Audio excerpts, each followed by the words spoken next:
श्री साईबाबा लोकप्रबोधन कला महाविद्यालय वडनेर बी ए भाग 3 सत्र 6 विषय मराठीच्या अभ्यास वर्गामध्ये सर्व विद्यार्थ्यांचं स्वागत आहे. विद्यार्थ्यांनो, आज आपण साहित्यरंग भाग 3 या मराठी विषयाच्या अभ्यासासाठी नेमलेल्या पुस्तकातील पाठ 2 अभ्यासासाठी घेत आहे. पाठाचं शीर्षक आहे भारतीयत्वाची संकल्पना आणि मराठी साहित्य. लेखक आहे डॉक्टर सुधीर रसाळ.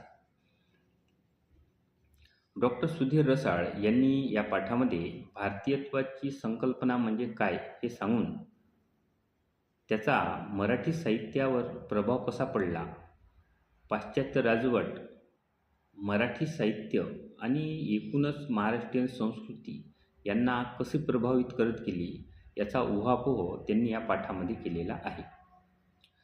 डॉक्टर सुधीर रसाळ यांचं मराठी साहित्याचा व्यासंग दांडगा आहे आणि याच कारणामुळे त्यांनी अभ्यासपूर्ण विवेचन या पाठामध्ये केलेले आहे. पाश्चात्य राजवट म्हणजे ब्रिटिशांची राजवट, इंग्रजी राजवट, इंग्रजांचं राज्य ज्यावेळेला भारतामध्ये होतं त्यावेळेला इंग्रज हे आपली भाषा घेऊन आले, आपली संस्कृती घेऊन आले, त्यांची सामाजिक जीवनपद्धती घेऊन आले. या भाषिक जीवनाचा, सामाजिक जीवनाचा, सांस्कृतिक जीवनाचा आणि त्यांच्या एकूणच व्यवस्थेचा प्रभाव इथल्या लोकांवर सुद्धा पडला. जेत्याचा प्रभाव हा जितांवरती पडत असतो असं म्हणतात आणि तेच इथे सुद्धा झालेलं दिसते. आणि याचंच विश्लेषण डॉक्टर सुधीर रसाळ यांनी या पाठामध्ये केलेलं आहे. डॉक्टर सुधीर रसाळ या पाठामध्ये म्हणतात, पाश्चात्य वाङ्मयीन संस्कृतीच्या आक्रमणात एक महत्त्वाची पण अनिष्ट गोष्ट घडली ती अशी की ही आक्रमण संस्कृती पचवून तिला आपले बनवण्याची प्रक्रिया घडलीच नाही. पाश्चात्य संस्कृतीच्या आक्रमणामध्ये एक अनिष्ट गोष्ट घडली असं लेखक म्हणतात. ती ही की हे आक्रमण पचवून त्याला आपलंसं करण्याची क्षमता इथे घडलीच नाही. अन्न पचवून त्याचे रूपांतर जसे आपल्या रक्तपेशीमध्ये आपण करून घेतो तसे पाश्चात्य वाङ्मयीन संस्कृतीचे पचन आणि रूपांतरण घडले नाही. ज्याप्रमाणे अन्न पचवून आपण त्याचा जीवनरस स्वतःसाठी वापरतो तसं इथे घडलं नाही. तर इथे काय घडलं? त्याऐवजी तिचे प्रत्यक्ष रोपण करण्याचे प्रयत्न झाले. म्हणजे पाश्चात्य संस्कृती आत्मसात करून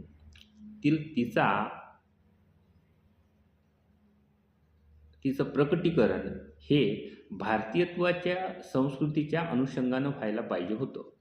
परंतु तसं न होता इथल्या लोकांनी ती संस्कृती जशीच्या तशी स्वीकारण्याचा प्रयत्न केला.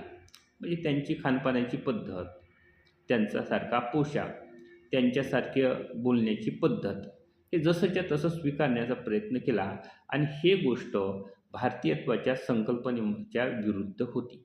ही गोष्ट आपल्या सामाजिक सांस्कृतिक जीवनासाठी अनिष्टकारक होती, साहित्यिक जीवनासाठी अनिष्टकारक होती असं इथं लेखकाला म्हणायचं आहे. पाश्चात्य वाङ्मयीन संस्कृतीतील जे आपण उचलले त्याची पाळंमुळे पाश्चात्य वाङ्मयीन संस्कृतीत कायम राहिली. आपल्याकडे त्याला स्वतंत्र पाळेमुळे उगवली नाही. आपण पाश्चात्याकडून उचललेल्या गोष्टींना पाश्चात्य वाङ्मयीन संस्कृतीत नैसर्गिकपणे नवनवीन रूपे मिळत गेली. प्रत्येक वेळी आपण तिकडे सिद्ध झालेली तयार आयती रूपे उचलून आपली वाङ्मयीन संस्कृती रुजवू लागलो. याचा वाङ्मयीन संस्कृतीवरती काय प्रभाव झाला? तर पाश्चात्य संस्कृतीमध्ये, पाश्चात्य वातावरणामध्ये जी वाङ्मयीन मूल्य तयार झाली तीच वाङ्मयीन मूल्य आपण जशीच्या तशी स्वीकारायला लागलो. वास्तविक ती वाङ्मयीन मूल्य ते विचार भारतीयत्वाच्या मुशीतून तयार व्हायला पाहिजे होते. त्याचं प्रकटीकरण हे भारतीयत्वाच्या अनुषंगानं व्हायला हवं होतं, परंतु तसं न होता त्याचं रोपणच झाल्यासारखं झालं. ते जसेच्या तसे स्वीकारण्याचे प्रयत्न केल्या गेले. आयती रूपे उचलून आपली वाङ्मयीन संस्कृती सजवू लागलो. प्रत्येक वेळी तिकडचा एक नवीन तुकडा आणून आपल्या भूमीवर बसवायचा असा प्रकार सुरू झाला.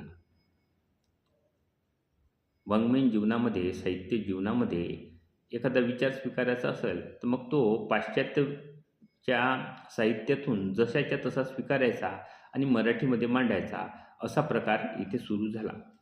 पाश्चात्य वाङ्मयीन संस्कृतीतील प्रवाहित्व अखंडपणा पूर्वीपासून कायम राहिला. आपल्या वाङ्मयीन संस्कृतीतील प्रवाहित्व आणि अखंडपणा आपण गमावून बसलो आणि याचा परिणाम असा झाला की आपल्या वाङ्मयीन संस्कृतीतील प्रवाहित्व आणि अखंडपणा मात्र आपण गमावून बसलो. अशा प्रकारे पाश्चात्य संस्कृती स्वीकारल्यामुळं भारतीयत्वाच्या संकल्पनेमध्ये जे मराठी साहित्य तयार व्हायला पाहिजे होतं किंवा भारतीयातील वेगवेगळ्या भाषेतील साहित्य तयार व्हायला पाहिजे होतं, तसं न होता ते पाश्चात्यांची जशीच्या तशी केलेली नक्कल करणारं साहित्य तयार व्हायला लागलं आणि ही एक आपली वाङ्मयीन आणि सांस्कृतिक जीवनातली अनिष्ट गोष्ट होती असं सुधीर रसाळ येथे म्हणतात.